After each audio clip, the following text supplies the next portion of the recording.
Bryce Underwood is putting rumors to rest about him leaving Michigan, but will he be QB number one? We've got a take on that. Chip Lindsey is utilizing Semaj Morgan more in his offense, and Semaj Morgan is very happy about that. And finally, will Michigan beat Ohio State for the 5th time in a row? That's what we're going to talk about tonight.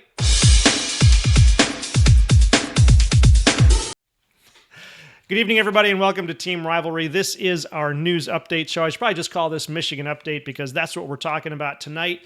Don't forget to leave your comments in the comments section below. Let me know what you think about what I think. You've heard the news before, but you haven't heard it from us. Thanks for tuning in. Let's go. So the first story comes from, and this is great, this comes from Sports Illustrated, who is talking about a story on ESPN. So here you are on Team Rivalry. We're looking at Sports Illustrated, who was in turn looking at ESPN. The story itself is by Chris Breeler. The headline is ESPN projects Bryce Underwood as Michigan's QB1 in 2025. Now, as all Michigan fans know, there were some rumors being spread last week about Bryce Underwood maybe leaving Michigan because he wasn't happy with what was going on. There was this talk about he had an argument with his mother down in Louisiana. All of that was put to bed when Bryce himself went to Twitter or X and said, "Y'all are funny the way you're talking." Something like that. I don't have the direct quote, but you saw it, and everybody's been talking about it. At any rate, we know that Michigan's offense struggled last year, which is, to put it mildly, it was Michigan's defense that at least got them those 8 wins, put them in the place to get those 8 wins. The offense struggled mightily. They changed out quarterbacks 3 times, finally got back to Davis Warren, who led that absolute... revival at the end of the season where they wiped out Northwestern, took down Ohio State for the 4th time, and then took down Alabama for the 2nd time in the same calendar year. So it wasn't the best season, but as many Michigan fans, including myself, will tell you, it was the best 8-5 season we've ever seen. Nevertheless, the offense needed a lot of help.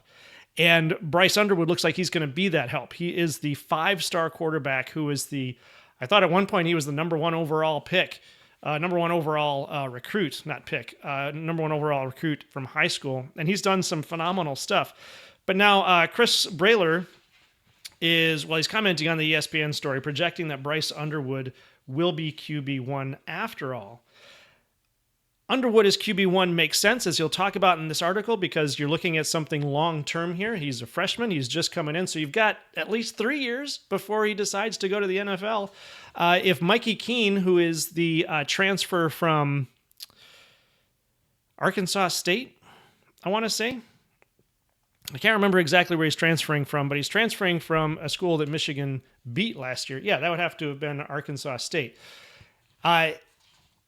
He transferred from there, but he got injured in the offseason and hasn't practiced with the team and didn't go to the spring game, didn't play in the spring game. So there's the possibility that he wouldn't be able to start, wouldn't be physically able to start. But by the same token, this is his last year, really. So you don't want another Rudock situation. Rudock was a fantastic quarterback for Michigan that first year. But again, you only got 1 year out of him, trying to build, trying to be consistent. So here we go. Mikey Keene has done some fabulous stuff. 8,200 yards passing, 65 touchdowns, 28 interceptions, but that's over 3 or 4 years now. He came to Michigan actually because he has experience with Chip Lindsey. So he wants to be there. He wants to be QB1. Will he be ready to be QB1 is the issue. So what he goes into in this story is basically what I'm already talking about, that you've got experience in Mikey Keene, but you've got longevity in Underwood. So here's why he thinks Underwood should be the quarterback. So after taking a massive step back at quarterback in 2024, following J.J. McCarthy's departure for the NFL, Michigan went all in on the NIL front to flip Underwood from LSU, which they did. He arrives in Ann Arbor at the school as the most anticipated quarterback recruit since at least Drew Henson, if not ever. Just as a reminder, Drew Henson went to Brighton High School, which is in my backyard here. And he was the 2nd all-time state leader in passing yards and touchdowns here in the state of Michigan. He played for Michigan 98 to 2000. Then played for the Lions in 2008. Not then. He had some steps in between there, but he played for the Lions in 2008 and then played for the New York Yankees in 2002 to 2003. So one of those players like, who was that? Bo. Not Bo Diddley. Bo, I can't remember his last name now, but he played football and baseball. And he had like Rick Leach from Michigan who also did the same thing. Not Rick Leach. Dan. Oh, no. Now I'm going to forget his name. I'll have to look that up. I'll put it on the screen. At any rate, Drew Henson was a top recruit back in the day, and now Bryce Underwood is probably, what he's saying is probably the most sought-after recruit, the most anticipated recruit since Drew Henson. Bryce Underwood is only the fourth five-star to end up at Michigan since 2006 per ESPN's rankings. Underwood was a two-time Gatorade Player of the Year winner in Michigan and won 50 games as a high schooler, get this, totaling nearly 13,000 all-purpose yards. Man. 179 touchdowns. Michigan desperately needs quarterback help after producing the number 131st passing offense in 2024, which is bad because there's only 133 teams. In the what to expect, he says Sharon Moore brought in Fresno State transfer Mikey Keene. I don't know where I got Arkansas State. Maybe that's this year. I should know these things, right? And all the details sometimes get lost. That's why I'm reading this from this article. Sharon Moore brought in Fresno State transfer Mikey Keene, but Underwood is clearly the long-term answer at quarterback, and he should win the job this season and improve steadily as it progresses. He is 6'4", 208 pounds with exceptional arm talent to attack the intermediate and deep passing levels with enough mobility to extend plays and keep defenses honest. I love it when they say that. Keep the defense honest. He's great when making off-platform throws with instincts and an overall game that reminds us of Trevor Lawrence. Underwood didn't light up spring ball, but he was solid in the first taste of college, especially considering he handled the workload with Keene, sidelined because of the injury. They call here the strong supporting cast for Underwood. Hopefully Underwood doesn't think of it that way. That doesn't really fit in with the team culture mentality that you hope your team has, and I hope Michigan still has. They finalize this, and this is probably the winner quote. Although the hype is still high, the spring games seem to give fans a more realistic expectation of Underwood as a true freshman. While his natural talents are undeniable, there's still going to be a learning curve as he figures out football at the next level. And with a veteran like Keene on the sideline serving as a safety net for the Michigan offense, there's no doubt that Michigan's passing game has already vastly improved from where it was in 2024. So there's the key. That for me, kind of settles the whole thing. You get Bryce Underwood to be the QB1. He's going to have a learning curve. He's going to have to pick up this game at Michigan and understand that the stakes in college are much higher than they are in high school. The crowds are bigger. The screams are louder. The criticism is going to be louder. But then if Bryce Underwood has to step out for a bit, you've got a seasoned quarterback in Mikey Keene to step in. So it's not like you're taking out a freshman and bringing in a younger freshman, a less experienced freshman. You're taking out a freshman and you're bringing in a senior. And they've got to work on Bryce Underwood because, you get 3 years with him and then he's likely off to the NFL, right? So hopefully they can get him trained up and ready to go. Our second story. Chip Lindsey utilizing Semaj Morgan. This comes from Wolverines Wire. Our friend Isaiah Hole, working over at the Wolverines Wire. He's also on Locked On Wolverines. You can catch him over on that channel. But he has an article saying Chip Lindsey's playbook elevates Semaj Morgan's route running for Michigan's 2025 offense. And this is more about just Semaj Morgan and Chip Lindsey. This, as we've said earlier, this is about Michigan's entire offensive outlook. They've got to do better than they did last year. They can't put the entire season on the defense. That's just not going to work 2 years in a row. You're going to lose recruits. You're going to lose games, and you're certainly not going to beat Ohio State at the end of the year. Well, I want to say not again. We'll get into that in a minute. We'll talk about that in a minute. So Isaiah writes, Michigan football has long been known for its punishing defense and slow, methodical offense that sometimes gets stuck in the mud. Such was the case last year. Sharon Moore brought in defensive coordinator from North Carolina, Chip Lindsey, along with the top overall recruit, Bryce Underwood. While on paper, this Michigan offense should be worlds better than last year's, the pass game in particular will only be as good as the front as well as the receivers. Will only be good as the front and as well as the receivers, which makes sense. If your receivers aren't any good, it doesn't matter how good your quarterback is. If nobody's catching it, nobody's going anywhere with it. I guess you could go back to the run game. They can do another, 35 plays in a row on the ground like they did against Penn State. But again, you can't do that every game. You can't do that over and over. Other teams will get used to it and start stopping you. Now, okay, so Semaj Morgan, in spring ball, Semaj Morgan told reporters that he's been working outside of Schembechler Hall to improve his speed and explosiveness, working out with a personal trainer to enhance his ability in game. And I had to stop for a minute because, just like coaches aren't allowed to have contact with the players during certain periods, and they didn't want advanced scouting because some teams couldn't afford to do that. It seems odd to me that players are allowed to, if they have the money, to get special trainers and all of that. Not every player can afford that. And I wonder where the mentality is, where the cutoff is. As a player, how much money are you allowed to spend to build yourself up versus other players? And now with NIL, if the schools are paying you and you're getting paid more than they are at another school, what's the cutoff there? Who gets the extra coaching and who doesn't? I don't know. It's something that stuck in my head when I read this. But here we go with Morgan. Morgan says, I'm most definitely getting better at what I said I wanted to be better at. Good. But I'm not all the way to the point where I say I have achieved it.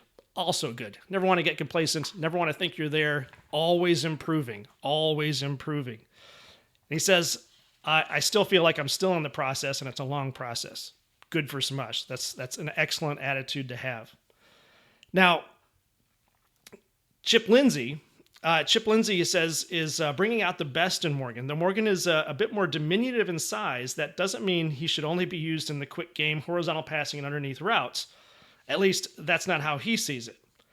And this is a good one, too, because Bryce Underwood is 6'4". You've got Donovan McCulley, who is 6'5", tall targets, and Frederick Moore is also like 6'4". Semaj Morgan is, I believe, 5'10", and you wouldn't think that's much of a difference, but to be over 6 foot is essentially above average. To be under 6 foot is to be about average. So if Semaj Morgan is out there, he's about the same height as pretty much every other player out there. But then you've got Fred Moore and McCulley, who are at least, a helmet above everybody else, so they're easier to spot. So Semaj is going to have to overcome that and make himself stand out. I don't know, a lot of jumping, faster running, get that separation, get out there where Bryce Underwood can see him, and then he'll be getting touches on that ball more often. Morgan told us that Lindsey sees the full breadth of what he can do. He fancies himself as a tactician when it comes to route running, and that is his new offensive coordinator, is putting everything that Morgan has in his repertoire into action. Semaj Morgan said, I feel like when Coach Lindsey came in, he's seen the type of player I was throughout the spring. It's already night and day because I'm running more routes. So I don't want to be running bubbles. He's got to quote it exactly as he would say it.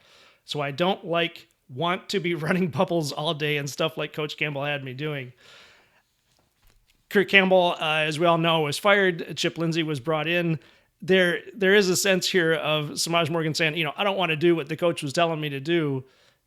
And you got to break that a little bit too, because you've got to do what the coach is telling you to do. You don't, as a player, just get to say what you want or say you're going to do what you want. But I don't know if he means it that way. I mean, he was doing what coach told him to do, but he just wanted to do more. So hopefully he's going to get that under Chip Lindsey. When he said that too, he goes, I'm a complete player. I'm not just like a bubble guy or end around guy. And I had that quote came to my mind from Kindergarten Cop. I'm not a bubble guy. I'm not a bubble guy at all. That's not what it is in Kindergarten Cop, but you get the idea. So the way it looks now, if Semaj Morgan can be a breakout player, right now it looks to me like Semaj Morgan is third in rotation behind. He was third in rotation last year behind Loveland and Morris, who are obviously standout players. Loveland had I think almost 3 or 4 times as many yards as Semaj Morgan did, but that's because he was obviously in more plays than Morgan was. So now Morgan's competing with Donovan McCulley and Fred Moore. So he's got his work cut out for him. Like I said, those are tall guys. Those are more experienced guys.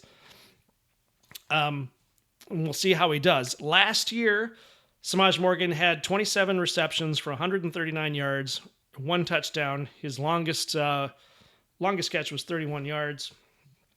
His longest run was 31 yards. Anyway, his longest play was 31 yards. Hopefully, Chip Lindsey is getting him into a spot where he can really shine this year because, again, you know what? He mentioned in here, too, that he doesn't have a lot of time. So I'm thinking that Semaj Morgan is planning on having a breakout season this year so that he can head off to the NFL next year. I need a drink of water. Be right back.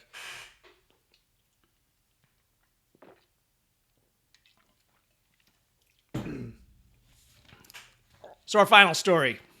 Will Michigan beat Ohio State again? This is also from Isaiah Hull, but he is quoting ESPN. Again, I'm talking about Isaiah Hull's story. Isaiah is talking about ESPN's story. It's the way things work. We're all just sitting around talking about this stuff. I like to talk about this stuff, tell you guys what I think about what they think, and then you can tell me what you think about what I think. It's how it works. It's football. So Isaiah's story here, ESPN 2025 prediction, Michigan football to stun Ohio State again in epic rivalry showdown. Going back to last year, Isaiah says no one outside of Schembechler Hall expected Michigan football to beat Ohio State in Columbus in 2024. That may be true. And it's also great to realize or to know that the players believed in themselves. They knew they could do it. They weren't giving up. And that is what I love about this team now. There were those dark years with Rich Rod and Brady Hoke where the team just gave up and stopped playing. And it was depressing. It was hard to watch. And frankly, a lot of times I didn't watch because I just got tired of it. Not all the time. I'm a diehard, so I kept watching anyway. I hoped the boys would get better. And under Harbaugh, they did. They got lit on fire again, and they've got a good culture again. And it's nice to know that under Sharon Moore, they still didn't give up. So Sharon Moore is carrying on what Harbaugh built into that program. Last year, as we know, Michigan beat Ohio State 13-10, and then went on to beat Alabama 19-13 in the ReliaQuest Bowl.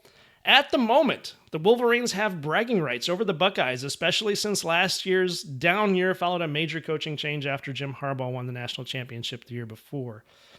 And this is what's interesting about this prediction is that it's based on past events. It's a new year, it's a new team, and I'm not sure why what happened before should impact this, but this is what Isaiah says. The rivalry tends to be cyclical, with Michigan and Ohio State essentially splitting the 70s and 80s before the Wolverines dominated the 90s, which they did. But when Jim Tressel took over in 2001, the rivalry shifted toward the Scarlet and Gray in a big way, like big, with Michigan only getting 1 win over in 2003 before losing 7 straight. Brady Hoke got a win over interim Luke Fickell, who is struggling over at Wisconsin now in 2011. But when Urban Meyer came to Columbus, the Wolverines never beat the Buckeyes, with 8 straight losses coming to him and 1 to current head coach Ryan Day in 2019. But the Wolverines turned the tide after the 2020 campaign, which saw Michigan have to cancel the game. Okay, everybody on the other side is about to go nuts right now. The game was canceled, and then the preceding Maryland game were canceled due to COVID depletion. I know a lot of rival fans like to say Michigan, ducked and ran. I don't think that's true, and I don't really care if anybody else thinks differently. The resurgent 2021 team shocked number 2 Ohio State by winning 42-27 in Ann Arbor. That was after Ryan Day said he was going to hang 100 on him. Actually, Ryan Day said he was going to hang 100 on him before the 2020 game, and he hasn't. He hasn't even gotten 100 points yet. And then, of course, Michigan won in Ohio, in Columbus, at Ohio State Stadium. See how I can say Ohio State? Then they won in Ann Arbor, and then they won in Columbus again. And so here we are, ESPN ESPN predicts yet another victory for Michigan over Ohio State in 2025. The worldwide leader, that's ESPN, put out a series of lists with 100 days to go until week 0. And in ESPN's 10 bold predictions, it anticipates that the victors valiant will emerge victorious against the Buckeyes yet again. And here is the quote from ESPN. Ohio State loses to Michigan, ... again. The Buckeyes are national champions. Last year's team was elite. Let's give credit where credit is due. Ohio State had an elite team last year. Yes, they lost to Michigan, but they went on to have an undefeated run in the national championship run where they defeated several top 5 teams. Cannot deny the fact that that was a fantastic run. An elite run. There's no reason to be anything but joyous in Columbus. Only the fine folks from the state up north, that's Michigan, do have something of a trump card. And this is where we get into it's all about the history, and I don't understand why. Michigan's 4 straight wins over Ohio State make for some pretty good bragging rights, even if the playoff trophies reside at the Horseshoe. Last year's astonishing Buckeye loss might have cost Ryan Day his job had the playoff not expanded to 12 and given Ohio State a second bite at the apple. That's a question for another time. I know we all said that Ryan Day was in the hot seat after the loss to Michigan. If they hadn't made the playoffs, would he have been fired?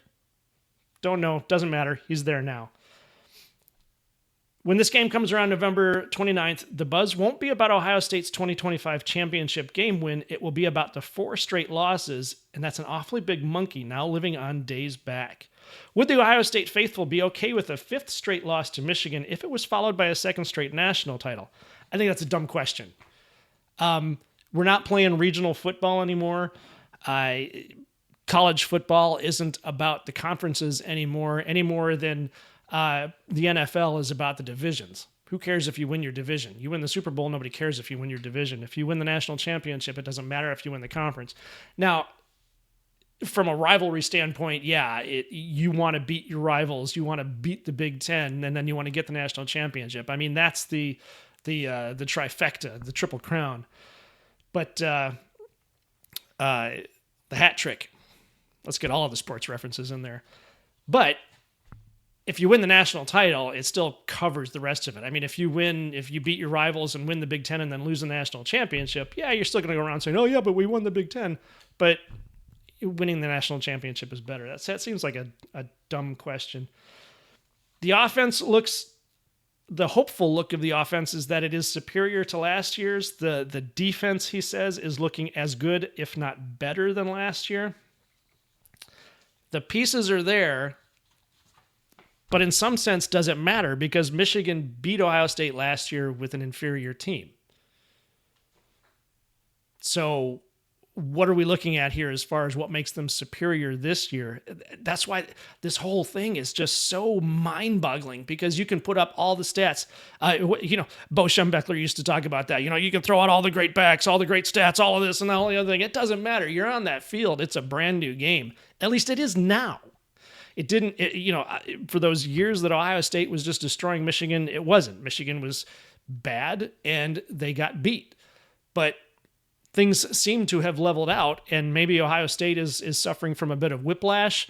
Even after 3 years, and the 4th year, they're still having a bit of whiplash. This year, they have lost some guys, some coaching staff changeovers, but Ohio State always reloads, so I don't know that that's a big deal. Is Michigan reloading? Or loading, I guess, in this case. The last year turned out to be more of a rebuilding year, so is this year building on that building? We'll find out. The game has shifted. As I said, it's really only about bragging rights now, because the loser can still go on to win the national championship. It's up to the team to decide what's the most important thing here. Winning every game is important. So it's up to the teams to remember that this rivalry is huge for Michigan and Ohio State, regardless of the national championship. And if it's not, then it's just another game, and why are we talking about it? And I think that's the key there, is that we're still talking about it, and we're always going to talk about it. I feel like we're always going to talk about it, so that makes it important. Winning every game is always important. So will Michigan beat Ohio State again? I'm just going to say yes, but that's just because that's what I want to have happen. That's all I've got for today. Thanks for hanging out with me. If you liked what you heard, please give me a like and subscribe on this channel. Let me know what you think about what I think. Leave a note in the comments. And we do our best to answer all of the comments we can. Sometimes you guys get snarky and I get snarky back, but hey, that just makes it fun, right? Thanks for hanging out with me. I hope you guys have a good day. Keep an eye out for our next video coming out. We're doing one on how Michigan cheated, but we've also got videos on a look back on Ohio State's championship run and on Michigan's 2024 run. Keep an eye out for those, and we will be seeing you soon. Enjoy your evening.